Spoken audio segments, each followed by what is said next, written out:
What's going on, everybody?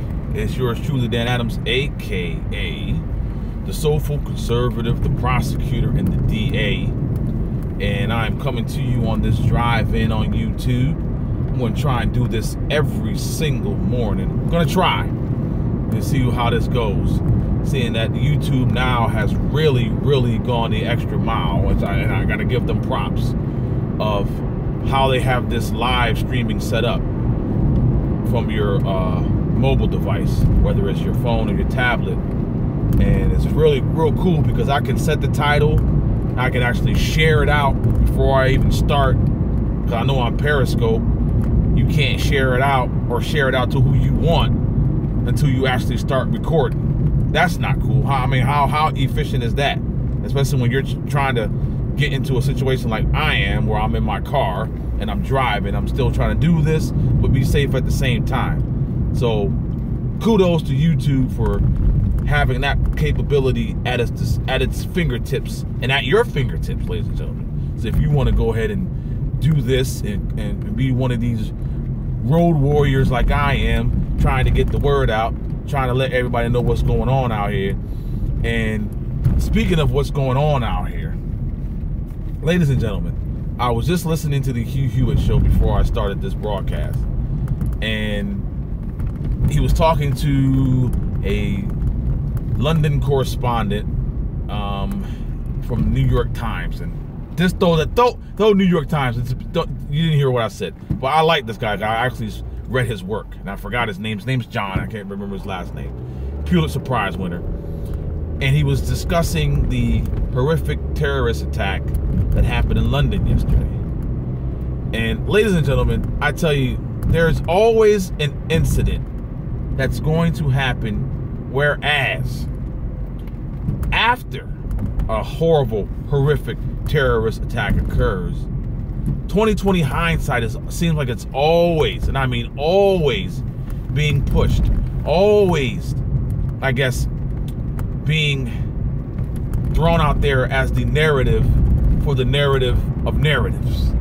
And the point that he brought up which was interesting, was the fact that he was not surprised that this terrorist attack happened. He was almost betting, ladies and gentlemen, betting that that particular terrorist attack was going to happen in London. And before I started this, I went and kind of just tried to grasp exactly what he was referring to, but he was exactly right.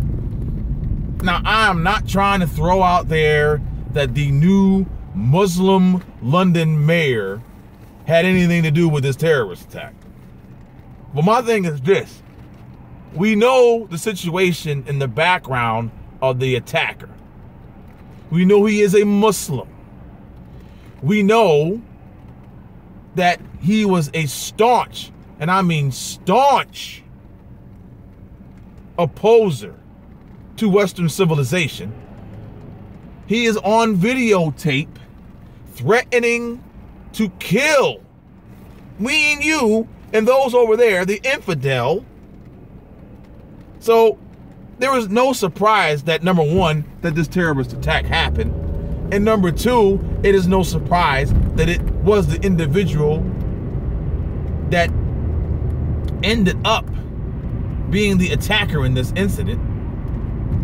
So from that standpoint, I can understand exactly where John, I can't remember his last name, can come to the conclusion that he is not surprised, and he almost kind of knew for a fact, ladies and gentlemen, that this terrorist attack was going to happen because of the current climate in the UK.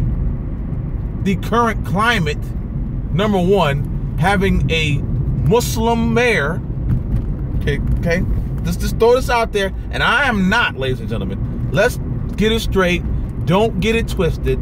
I'm not throwing out there that the London mayor, who happens to be Muslim, had anything to do with this attack. But his rhetoric,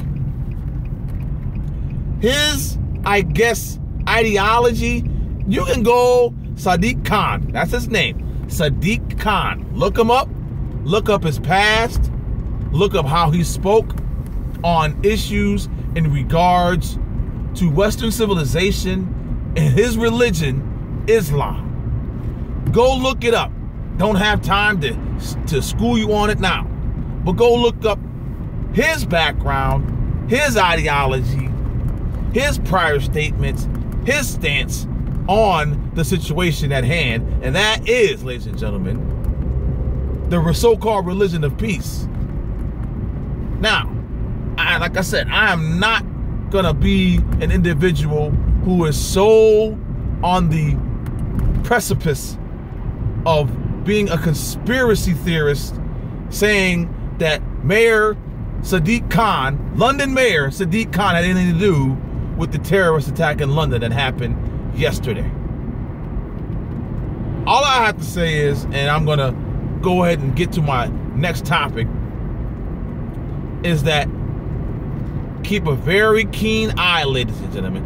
Look at that little thing in the background. That's kind of cool. See that little halo from the sun? That's kind of cool, y'all. But anyway, just be very, very cognizant of what, how, where, and when statements are made in regards to the London terror attack going forward. Who is saying it, why they're saying it, and when they're saying it. Be very, very cognizant. Now, go off topic, not a political subject I want to talk about, but I want to talk about what happened to me this morning, ladies and gentlemen. Today here in Pittsburgh, Pennsylvania, in Penn Hills, where I live, is garbage day, Thursday. Now, last night, my wife told me, are you putting the garbage out tonight? I'm like, no, I'll get it tomorrow morning. Well, I had to throw out some extra stuff that I put by the door to remind myself to put the garbage and those particular items out. Well, guess what I did this morning? And I keep forgetting. There is a new young garbage man who gets on our block early. And I mean early in the morning, like 6:30 in the morning. So now I gotta keep it in my brain, ladies and gentlemen, that I gotta make sure now that I put the garbage out the night before, because ultimately he went through my block and I'm like, shoot, I'm gonna get reamed out by my wife because I didn't put the garbage out. So me being the guy that I am, I put all my garbage in my car and ran down the garbage man. And if this is a poor connection, I apologize. I'm in a bad cell coverage section of River Road here in Dravosburg, Pennsylvania. But I had to run down, ladies and gentlemen, run down the gentleman, the young gentleman, very nice gentleman. And as I'm pulling up to him, he's like, I got my hood open in the hood. Good grief. My hood open and garbage cans and crap hanging out. He knew I was like trying to run him down to get him my garbage. He was like, hey, did I miss you? I was like, nah, brother. No. I missed you. I didn't get my garbage out in time for you to pick up. So, ladies and gentlemen, if you're dealing with a poor connection right now, I should be out of the realm of a poor connection in the next maybe a minute or so. So, ladies and gentlemen, I guess the moral of the story is, don't procrastinate in regards to putting out your garbage. Get it out the night before so you don't have to worry about throwing garbage in the back of your car and running down the garbage man. Okay? That's just a little nugget of information provided from yours truly to the audience out there who may be listening to this. Now, I'm going to tell you the reason why, ladies and gentlemen, I did not get the garbage out in time for this morning's pickup.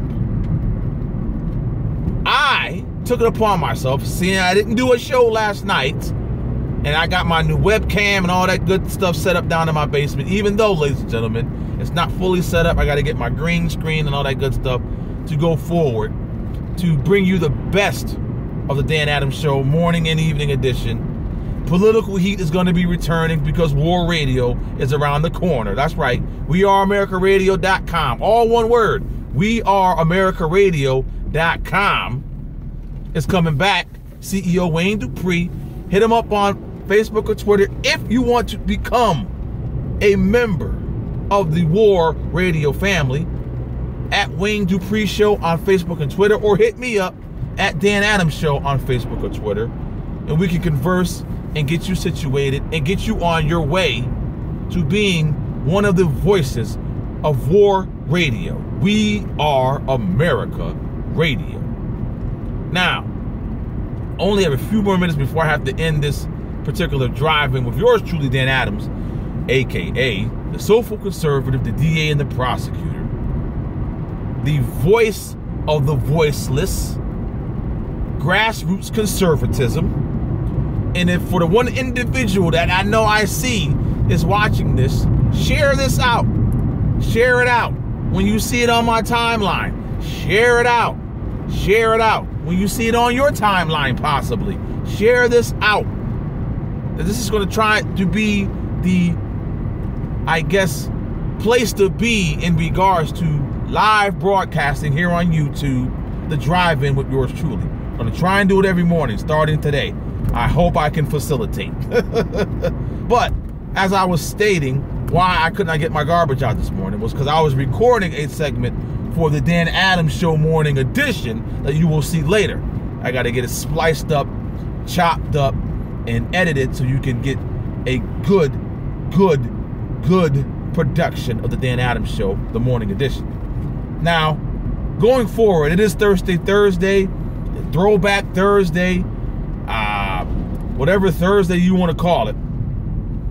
All I'm saying is to be safe, be careful, keep your head on a swivel, because just because you may think that you live in a safe neighborhood, just because you may think that you have your eyes and ears open and have your head on a swivel and thinking that a terrorist attack like London can't happen where you live.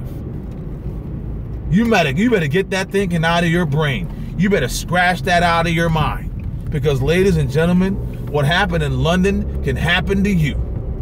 And seeing that these radical Islamic jihadists, these radical Islamic terrorists, are now using knives, cars, SUVs, trucks, not using the normal apparatus of bombs and guns.